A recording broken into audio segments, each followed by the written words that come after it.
एक समय की बात है, दूर एक घने जंगल में राज नाम का एक छोटा लड़का रहता था। वह एक साहसी व्यक्ति था जो हमेशा अपने गांव के आसपास के जंगल के रहस्यों का पता लगाने के लिए उत्सुक रहता था। जंगल में छिपे खतरों के बारे में अपने माता पिता और बड़ों की चेतावनी के बावजूद राज साहसिक कार्य के आह्वान का विरोध नहीं कर सका। एक धूप भरी सुबह, जब उसके माता पिता अपने कामों में व्यस्त थे, राज जंगल में चला गया। उसका दिल उत्साह से धड़क रहा था। वह फूलों के जीवंत रंगों और पक्षियों की मधुर चहचहाहट को देखकर आश्चर्यचकित होकर घने पत्तों में और भी गहराई तक भटकता रहा। जैसे ही राज आगे बढ़ा, उसे एक संकरा रास्ता मिला जो जंगल के बीचों बीच जाता हुआ प्रतीत होता था।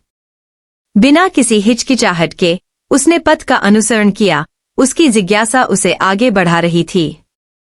उसे नहीं पता था कि यह रास्ता उसे एक अप्रत्याशित मुठभेड़ की ओर ले जाएगा जो उसके जीवन को हमेशा के लिए बदल देगा। अचानक राज को सामने झाड़ियों से हल्की हल्की ससराहट की आवाज सुनाई दी। उसकी इंद्रियां तेज हो गई। वह सावधानी से पास आया। जो कुछ भी उसका इंतजार कर रहा था उसके लिए तैयार था। To his astonishment, he found himself face to face with a majestic serpent, its scales shimmering in the dappled sunlight. सबसे पहले राज को अपनी रगों में डर की लहर दौड़ती हुई महसूस हुई। उसने जंगल में छिपे खतरनाक सांपों की कहानियां सुनी थीं, जो एक बार काटने पर घातक जहर देने में सक्षम थे। लेकिन जैसे ही उसने सांप की आंखों में देखा, उसे कुछ अलग, कुछ बुद्धिमान और प्राचीन महसूस हुआ। डर के मारे हमला करने के बजाय राज ने अपना रुख बनाए रखा। उसकी जिज्ञासा ने उसकी आशंका पर काबू पा लिया। उसे यह देखकर आश्चर्य हुआ कि सांप ऐसी आवाज में बोला जो युगों के ज्ञान की प्रतिध्वनि करती हुई प्रतीत होती थी। डरो मत, जवान, सांप ने कहा। उसकी आवाज कोमल लेकिन शक्तिशाली है। मेरा मतलब है कि तुम्हें कोई नुकसान नहीं होगा।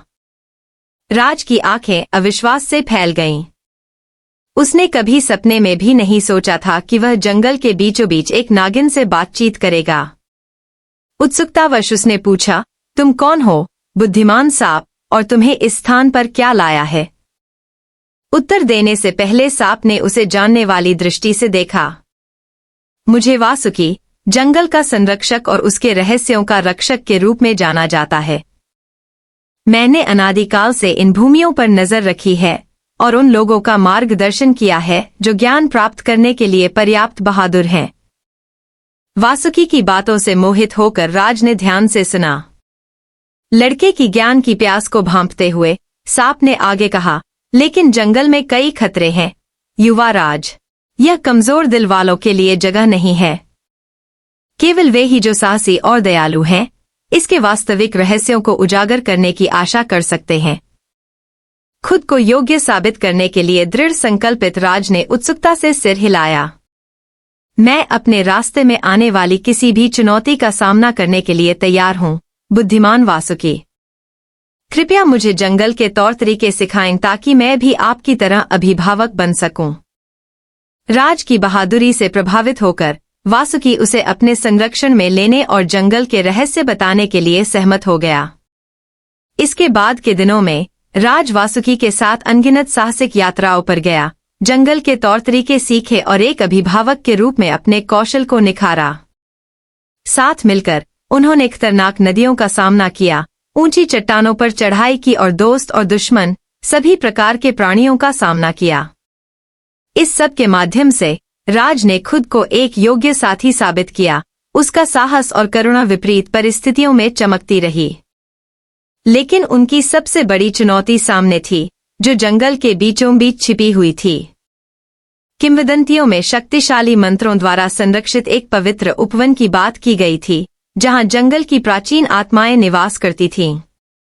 ऐसा कहा जाता था कि केवल वे ही लोग इसके पवित्र मैदान में प्रवेश की आशा कर सकते हैं, जिनके पास शुद्ध हृदय और अटूट संकल्प है। आगे आने वाले खतरों से घबराए बिना राज और वासुकी अपनी अंतिम यात्रा पर निकल पड़े। उनका उत्साह दृढ़ संकल्प से चमक रहा था।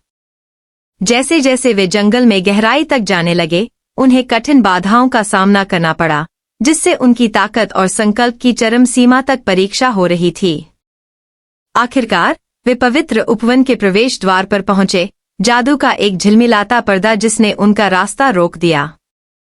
वासुकी के गंभीर संकेत के साथ राज आगे बढ़ा, उसका दिल प्रत्याशा से धड़क रहा था। अपनी आंखें बंद करके उसने अपनी सारी ऊर्जा अपने इरादों की पवित्रता पर केंद्रित की, इस बात को ध्यान में रखते हुए कि उसके स्पर्श के आगे कोई बाधा न आए। उसे आश्चर्य हुआ जब पर्दा उसके सामने से हट गया, जिससे उसे पवित्र उपवन में कदम रखने की अनुमति मिल गई। अंदर उसने खुद को एक हरे भरे स्वर्ग से घिरा हुआ पाया जो उसने पहले कभी नहीं देखा था। पेड़ सिर के ऊपर ऊंचे थे, उनकी शाखाएं विदेशी फलों से लदी हुई थीं, जबकि जंगल के फर्श पर रंग बिरंगे फूलों की कालीन बिछी हुई थी। लेकिन असली चमत्कार उपवन के केंद्र में उसका इंतजार कर रहा था, जहां एक शानदार पेड़ खड़ा था जिसकी शाखाएं स्वर्ग की ओर बढ़ रही थीं।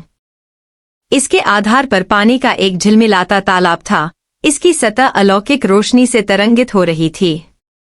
पूल के पास पहुंचकर राज को अपने ऊपर एक शांति का एहसास हुआ, मानो उसे अंततः अपना असली घर मिल गया हो।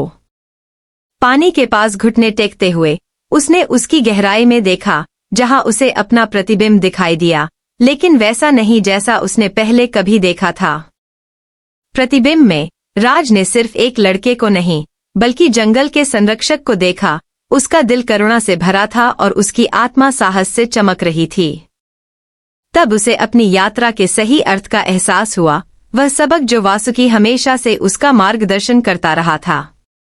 उद्देश्य की एक नई भावना के साथ राज ने जंगल और उसके सभी निवासियों की रक्षा करने, इसकी सुंदरता को संजोने और आने वाली पीढ़ियों के लिए इसके रहस्यों को संरक्षित करने की कसम खाई।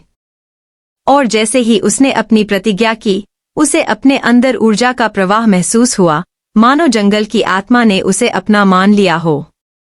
उस दिन से राज को जंगल के संरक्षक के रूप में जाना जाने लगा, जो उसकी बहादुरी और करुणा के लिए उसे जानने वाले सभी लोगों द्वारा सम्मानित किया जाने लगा। और यद्यपि उनके साहसिक कार्य कई थे और उनकी चुनौतियां महान थीं, उन्होंने उन सभी का निडर दिल और दृढ़ संकल्प के साथ सामना किया, हमेशा वासुकी की बुद्धि और जंगल की भावना से निर्देशित होकर।